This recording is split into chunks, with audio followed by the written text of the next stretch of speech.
ഞാനാണ് ഉഷ. ഇന്ന് വരാമെന്ന് പറഞ്ഞിട്ട്. വരാം. ഇപ്പൊ തന്നെ വരാം. എങ്ങോട്ടാണ്? ഏത് വേശം വിളിച്ചിട്ടാണ് ഈ നേരത്ത്? തുടരുത് തന്നെ.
പോവാണോ? ഞാൻ അവിടെ വന്ന് കണ്ടോളാം. പട്ടി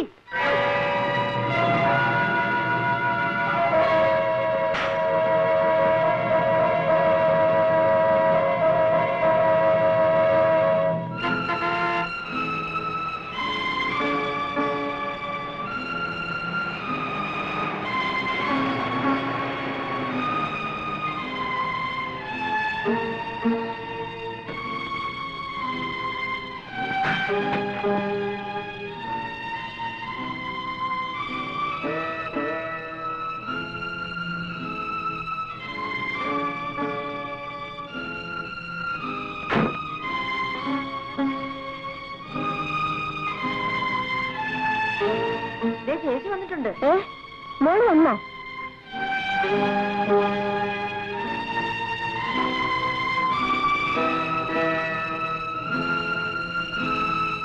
അല്ല, നീ വരുന്നവരൊന്നും അറിയിച്ചില്ലല്ലോ മോളെ. പ്രഭു എവിടെ?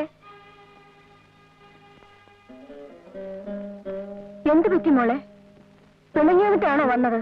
പറയൂ. അമ്മ ചോദിച്ചത് കേട്ടില്ലേ? പിണങ്ങി പോന്നതാണോ? അല്ല, രക്ഷപ്പെട്ടതാണ്. എന്ത് തോന്നിയാസമാണ് നീ കാണിച്ചത്?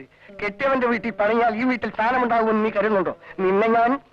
ഇഷ്ടമായില്ലെങ്കിൽ പറഞ്ഞോളൂ, ഞാൻ പൊയ്ക്കൊള്ളാം. കിടന്നുറങ്ങാൻ എനിക്ക് കടത്തിണ്ണുകളുണ്ട്.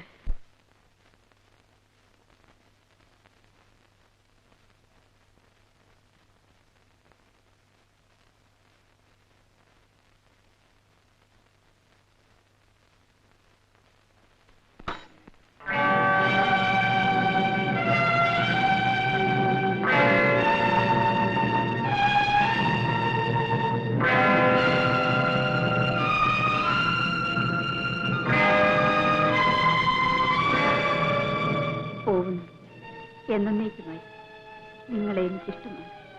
ഒപ്പം തന്നെ വെറുപ്പും. വിവാഹത്തിന് ശേഷം 5 മാസം കഴിയുന്നതിന് മുൻപ് 6 മാസത്തെ ഗർഭവും ചുമന്നാണ് ഞാൻ മടങ്ങുന്നത്. അതുകൊണ്ട് ദയവായി എന്റെ കുഞ്ഞിന്റെ അച്ഛൻ ചമഞ്ഞ് വീട്ടിലേക്ക് വന്നു കയറരുത്. ഞങ്ങളുടെ വീട്ടിലെ വേലക്കാരൻ അത് കണ്ട് ചിരിക്കുന്നു വരും. പോകട്ടെ. ശോഭ.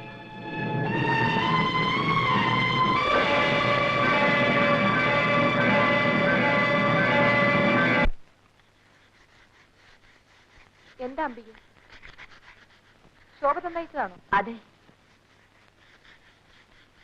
കല്യാണി ഒന്ന് ഇവിടം വരെ വരണം. എനിക്ക് നിന്നോട് ഒരുപാട് കാര്യങ്ങൾ പറയാനുണ്ട്. അവളോട് പറഞ്ഞേക്ക് വരാൻ മനസ്സില്ലെന്ന് പറഞ്ഞു. ഭർത്താവിന്റെ പൊങ്ങച്ചം കേൾപ്പിക്കാൻ വേറെ ആളെ നോക്കാൻ പറയും. എന്താ കുഞ്ഞെ? വലിയ മഹാറാണി ഒന്നല്ലല്ലോ, ഇങ്ങോട്ട് എഴുന്നല്ലാമല്ലോ.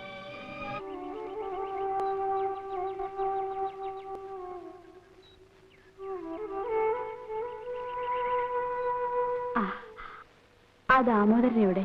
അയാൾ അങ്ങ് പോയി. എന്തേ? ഒരു കാര്യമില്ല, എന്തോ പറഞ്ഞു തെറ്റി അന്ന് ഇറങ്ങിപ്പോയതാ. ഇപ്പൊ എവിടാണെന്നറിയാമോ? അറിഞ്ഞൂടാ, നാട്ടിലെങ്ങുമില്ല. ലോറിക്കാരുടെ കൂടെയാണെന്നാ കേക്കണേ.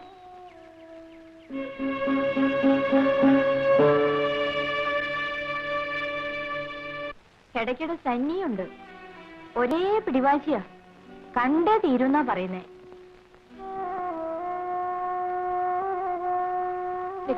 ഞാനിപ്പോ വരാം.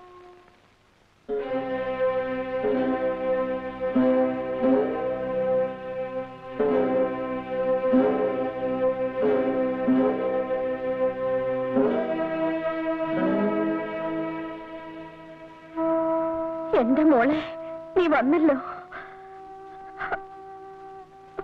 ഇപ്പൊ എങ്ങനെയുണ്ടമ്മേ? മരുന്നൊന്നും കഴിക്കുന്നില്ല മോളെ, ഒരേ വാശിയാ. എന്റെ മോള് ചെന്നൊന്ന് പറഞ്ഞ് മനസ്സിലാക്ക്. വരും മോളെ, ചെല്ലു മോളെ.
കല്യാണി, നീ വന്നോണ്ട.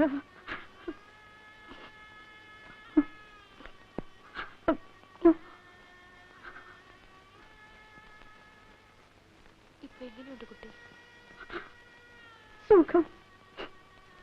മരണമെടുക്കുമ്പോഴാണ് മനുഷ്യന് ഏറ്റവും വലിയ സുഖം. വേണ്ടാത്തരം പറയാതെ.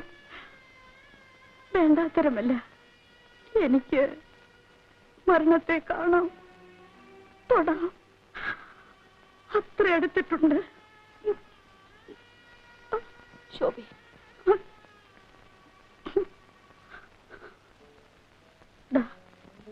പ്രഭുവിനുള്ള കുറിപ്പ് നോക്കൂ. ഞാൻ മരിച്ചു കഴിഞ്ഞാൽ നിങ്ങൾക്ക് യാതൊരു അവകാശങ്ങളുമില്ലാത്ത ഈ കുഞ്ഞിനെ കൊണ്ടുപോകാൻ നിങ്ങൾ ശ്രമിക്കരുത്. അതിനെ ആ പിശാച് ബാധയുള്ള വീട്ടിൽ വളർത്തുന്നത് എനിക്കിഷ്ടമല്ല. എന്റെ കുഞ്ഞു കല്യാണിക്കുട്ടിയോടൊപ്പം വളരണമെന്നത്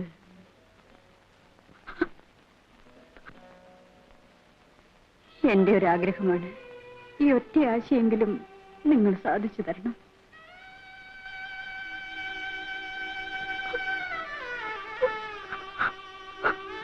ദാമോദരൻ ഉണ്ടായിരുന്നെങ്കിൽ ഒരു പക്ഷേ ഞാനിവനെ അയാളെ ഏൽപ്പിച്ചു കൊടുത്തേനെ.